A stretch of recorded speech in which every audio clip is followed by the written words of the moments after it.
I got the answer to the first class one time. That was in junior high, though. So we are gonna On trash can, but it works. Right trash can. buckets. Okay, let's do this. I should put that small. Just kidding, I have to put it in. Person of Jesus Christ. We have covered a handful of things. Number one, the statement of all Christians.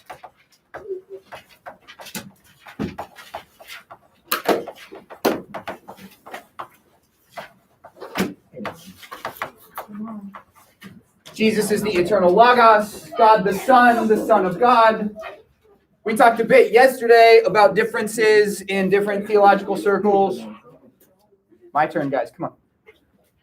We talked a bit yesterday about differences in theological circles, about how we would explain that, nature versus properties, okay, in order to understand the full divinity, full humanity there. The second piece we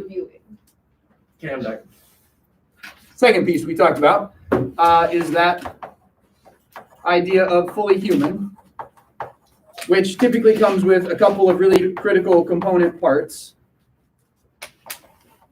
One, the virgin birth. So we gotta at least mention Jesus' mother, Mary. Go ahead. I thought you just wrote baby. Okay, virgin birth. And then in that full humanity, we still have to talk about this idea of his. I'm sorry, Garrett. I'm sorry, Mr. Miller. I'm interrupting. I'm sorry, Garrett. We still have to talk about his sinless life. Okay, so fully God, fully human. His full humanity comes immediately attached to the virgin birth and conception. Jesus is concerned. And then a sinless life. Now that sinlessness is applied to both humanity and his divinity. It's not like his divinity kept him sinless. Okay? We might use different vocabulary to explain it or to get there, but we talk about him being sinless, and that is part of this full humanity, this perfect, sinless humanity with the person of Jesus is part of what we're talking about here. Then we can talk about his ministry from baptism to crucifixion and resurrection. And typically, we'll talk about the example he provides. We'll talk about his teaching. Right? So example, Jesus' pattern of going and being away with God and then coming back to do the work of his ministry. Jesus' example in baptism, his example in the way he's sort of sacrificial, in the way that he goes about his business, his teaching, Sermon on the Mount, the parables, these kinds of things. And then, of course, we would have to talk about his miracles, or as John calls them, the signs, which are affirmation of who he is. In addition, we need to talk about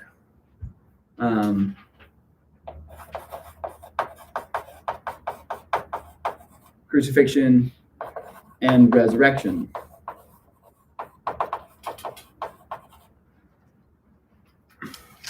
Okay. Among this, we would talk about the kingdom of God. We would talk about him as the kingdom, or as the king of that kingdom. We would talk about sort of coronation and the language around being the king and being the exalted king in that coronation ceremony, and being exemplified in his crucifixion, this upside down coronation, where instead of the king being exalted to a throne, the king is executed in an ironic twist. And then we can talk specifically about implications related to each of these things. These are sort of the big ones, right? This especially, and especially when we want to talk about what Jesus does in terms of human salvation. Good at this point. Now, these things we're going to talk about explicitly when it comes to teaching on salvation and all of this. His miracles, his teaching, and his example, we cover a good deal in classes before this.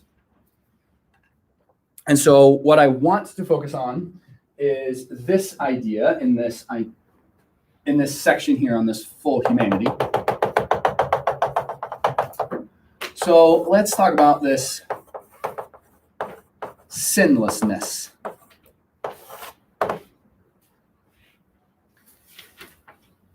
Yeah. Go ahead. Let's talk about this idea of Jesus as sinless. There are two components to this. One, he's fully God. But two, he was sinless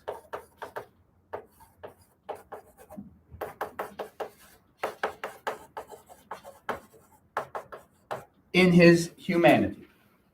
This is universally Christian. He is a sinless human person. It's not like the nature of God in him overrides it and makes him sinless by some sort of, well, I'm God, so it's a default program. The teaching of the church is that in his full divinity and his full humanity, he maintains that sinlessness. So his humanity is sinless. Now, this raises some questions for us, like,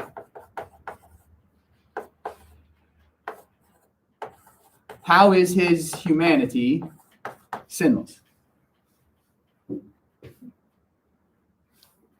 And we'll answer that in two ways. One, by nature, and two, by choice, which would include property.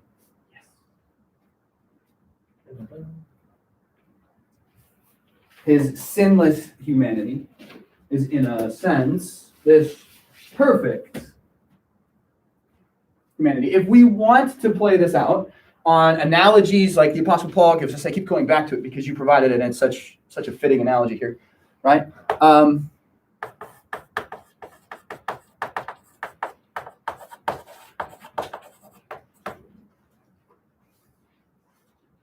This is that perfect Adam image we get in the book of Romans, where Paul is comparing the old Adam with the new Adam. Jesus is that perfect one in his humanity. What Adam was, Genesis 1 and 2, without sin to complicate the matter. And then by choice.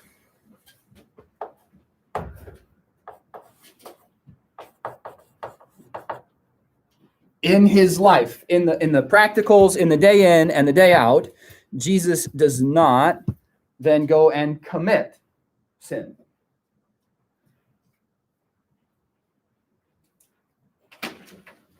Right? Good so far? Yes or no? Jesus was sinless, right? Sure. Okay. Are you and I? No. Why not? Humans suck. Because we actually sin. So we can talk about it like this. We make choices in life moments that are sinful. I hate to burst your bubble on it, but we're all in that camp. Wait, what? Sorry, dude. Is that the only way? No. The other way is to be Jesus. No, I'm talking about nature. We have a problem with the nature of what it is to be human. We're human after what Adam patterned for us in Genesis chapter 3, right?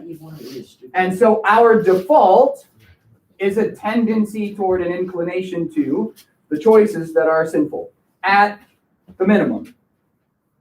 At the other end, at the max, we have a corrupted, distorted humanity now, that, as Paul says, our righteousness is as filthy rags. We're sinners. I'll take one more cookie. Are you tracking with me? Does it make some semblance of sense?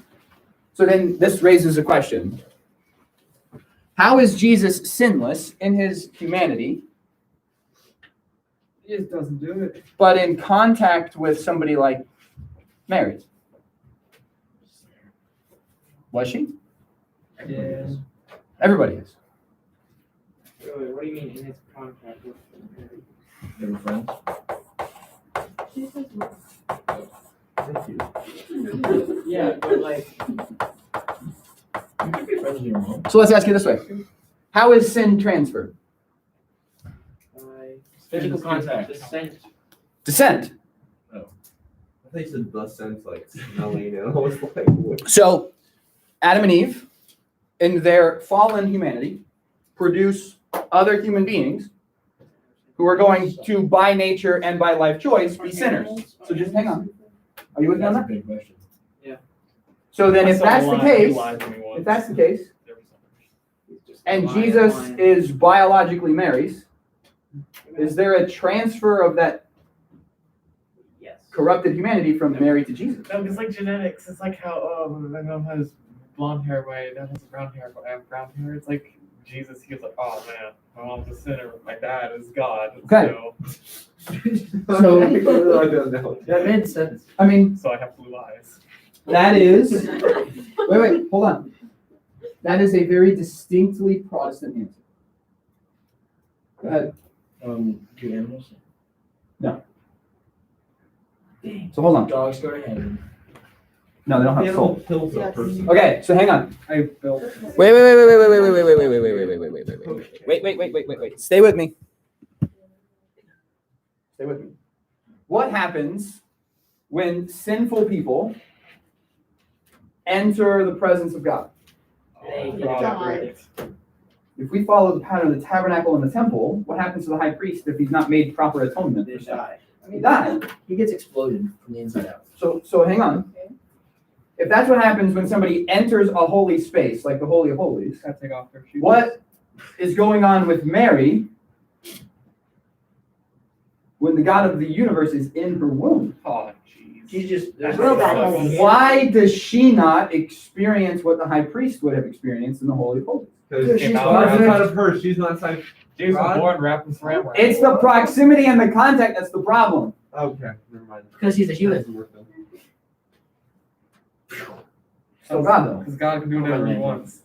I don't know, Doctor. Doctor, It give says us he's the all answer. You're the powerful. genius. And if he wants to limit himself, if he chooses to, yeah, Okay, fair. he can do whatever. So here's, again, a distinctly Protestant answer. The distinctly Protestant answer would be, there's a special grace or protection provided Mary. Yeah, I mean, it wouldn't make much sense for him to be like, I give you my child, and then she's like, oh. And then die. Yeah, right. You So hang on. But this is a distinctly Protestant perspective, and I want to highlight it. There is a special grace afforded her, which is why somebody like Elizabeth will call her the most blessed.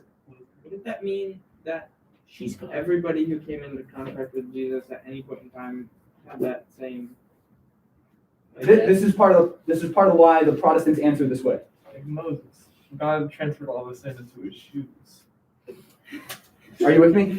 This is why the answer goes this way.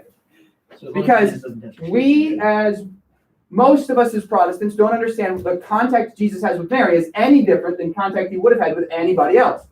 I mean, it's a bit different. It is different though, right? Not only different, but But the same basic concept applies. Jesus comes into close personal proximity with a lot of people, and they don't end up dead. The close personal proximity of Mary's womb isn't necessarily different than that, because God might be self-limiting, because we're talking about somebody who's fully human, because God allows Mary to give birth to, well, God.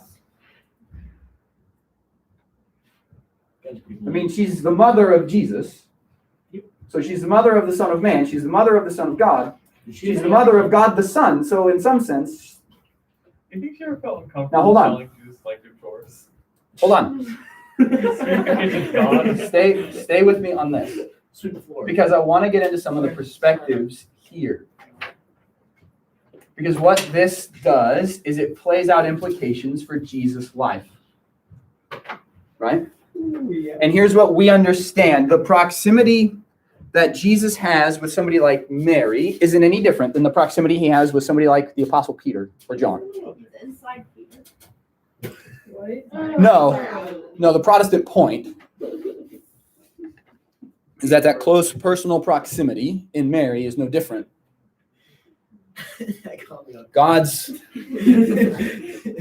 not doing what he did in the tabernacle or the temple, because the plan of God's salvation has to be worked out in the life of this human Jesus. Imagine if when Jesus went near anyone, he just exploded. That'd be cool. Go ahead. Why do you say Jesus instead of Jesus's? No one's out of the dust. You put Jesus and then you put a wait for four. Because I do. I don't know. Okay. Okay, What? sir. Did Mary have any more children after Jesus? Yes, she did. James, right? Like James four. was her second. Wasn't he a disappointment? No. He wrote James. Well, obviously they're all disappointments in comparison to Jesus. Exactly. First, So obviously it's Stop. play favorites. Stop. First, does Mary have more children? I have no idea. Most likely, yes. Don't know. That'd be wild. The Protestant answer is yes, Why there should be different Why is that the answers? Protestant answer? because the Greek word for brother and cousin is the same word. Also, James could have been. Oh. But like, what are the odds? So, In that time. hang on. It might be his brother from another mother. Brother from the same mother, different father. Does that mean Joseph? Wait, God, that means there's another Jesus technically. Nope. No. No, because it was another mother. Its father was supposed to be God, so. No, but that does not mean that. Okay. It's not incorrect. That could be another. Guys. Let me get through this. Yeah. Okay. Here's the deal. This concept of Jesus and his sinlessness, as it applies to contact with other human persons in his life, raises particular questions with Mary. And in almost every Christian tradition, minimized a lot, in Protestant traditions, Mary gets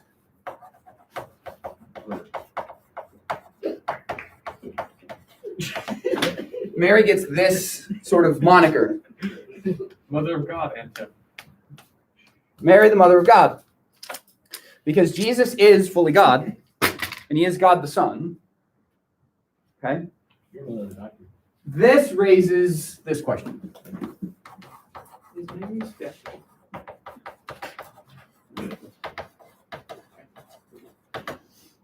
Does she need to be sinless?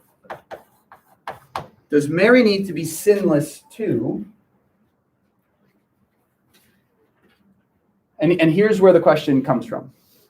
If the presence of God in the Old Testament is housed in the Ark of the Covenant, but the presence of God in the Gospels is in the person of Jesus Christ, then it, in a way, makes Mary like a new Ark of the Covenant. Whoa. And that kind of proximity, that kind of templeness, that kind of intensity, let me get through. Write it down if you have to. Okay? That kind of intensity necessitates something special, either given or about Mary. And so here are the options.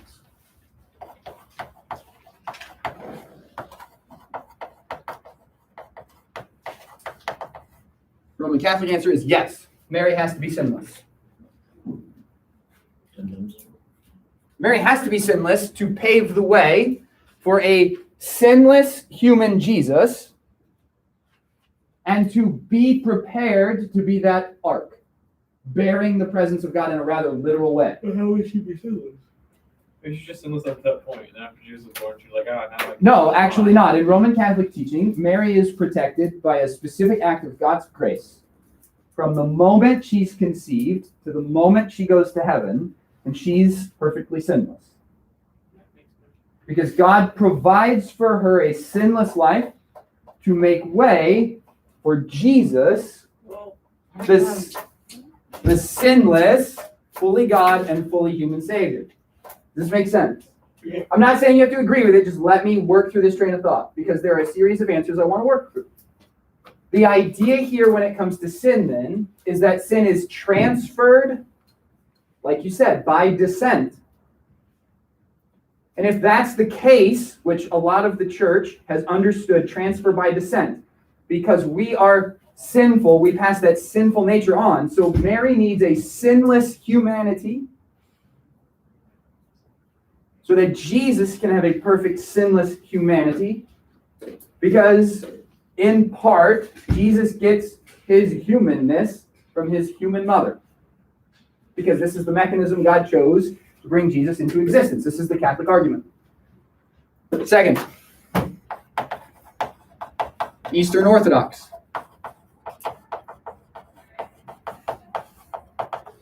Yes, Mary needs to be sinless, but not by necessity, like the Roman Catholic teaching.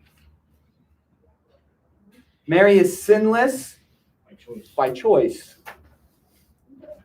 Mary chose a life of obedience. Mary chose by God's grace and work in her life. So she was sinless in preparation for the coming of the Messiah, the coming of God the Son and being the ark. And so it's very similar, but it removes the issue of nature and limits it to property. So that then she's the perfect sinless ark to bring the sinless by nature and by choice. There's a wrinkle there. In Catholic teaching, Jesus is perfect in nature and in choice, and so is Mary. In Eastern Orthodox teaching, it seems to be that Jesus is perfect. He is perfect. He's sinless in nature and in choice. Mary is sinless in choice, not necessarily in nature. With me on this. One more. Well, a couple more.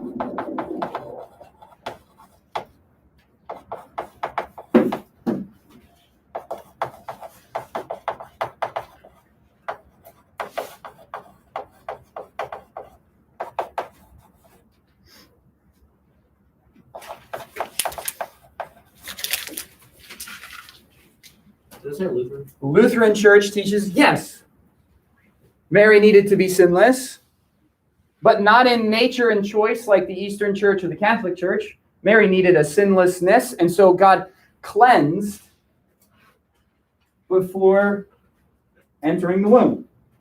And Mary is purified or purged in her willingness to accept giving birth to Jesus.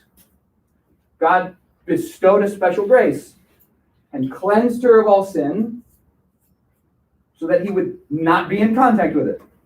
Tracking with me here. So Jesus is sinless in nature and in choice.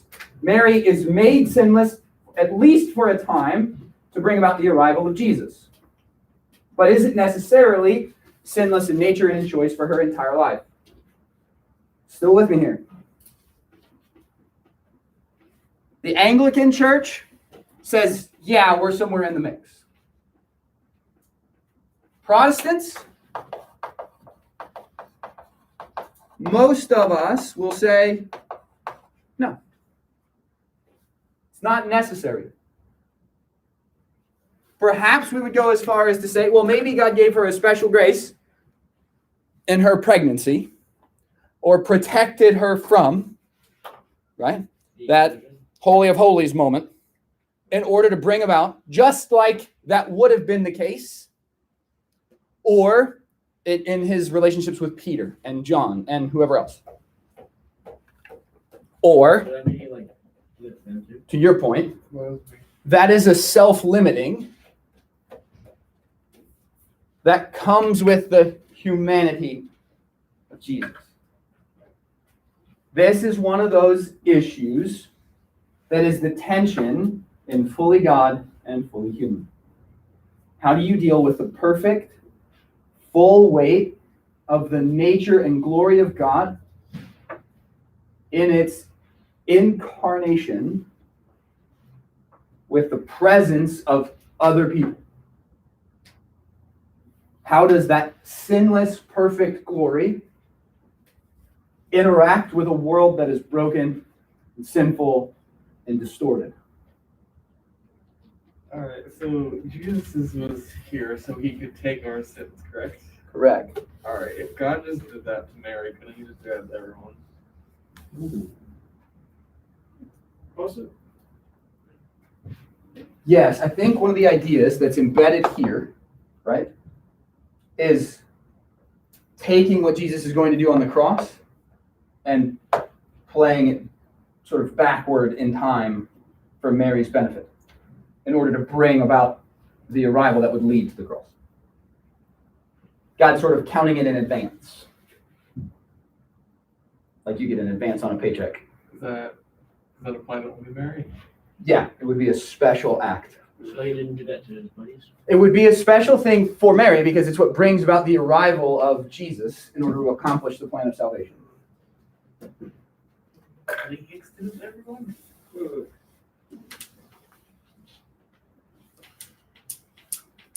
In the line of thinking I just explained, the cross is still the necessary piece. Right? Yeah. And so what Mary is getting in this cleansing is an advance on what you and I get in the cross.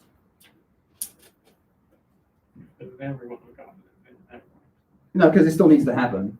So it's your paycheck thing, it's like the same, everybody still gets a paycheck, she's getting rid of it. It's what Abraham got. Abraham's faith is credited as righteousness. He believes the promises of God, counted righteous on the basis of what Jesus has done, even though he hasn't lived to see it happen yet. All right. Wouldn't that, okay, if we're going to like, the Roman Catholics believe that she had to Yeah. live a sinless life too? Then doesn't that mean that her parents would have to live a sinless life as well? No, it stops with Mary. There's a special dispensation given to Mary. Just when she's born? Right. God insulates her from the transmission of sin from her parents. This is also why in Roman Catholic and in others, it's necessary that Mary remain a virgin and does not have children after Jesus. Because that holiness, right, that specialness had to be sort of kept that way and protected. I was just waiting for someone Can it to. happen with free will instead of Maybe if No, that would actually be the opposite. Because her nature was perfect, her choices followed. Right? Much like Jesus has a perfect human nature that's sinless. And so his human choices would follow in that sinlessness. The argument is much the same for the person of Mary. Well, but if she was born being purified in preparation for having Jesus, then isn't that basically God saying, like, I already know you're going to say yes to this? Because why would you? Knowing, but it doesn't determine Here, it. Right? Because knowledge isn't determinative. That's shocking. Wait, why isn't it though? If he knows like for certain, like, oh, I know she's gonna say yes. Then nothing doing that will change anything. She knows everything. Everything's set. Because knowing is not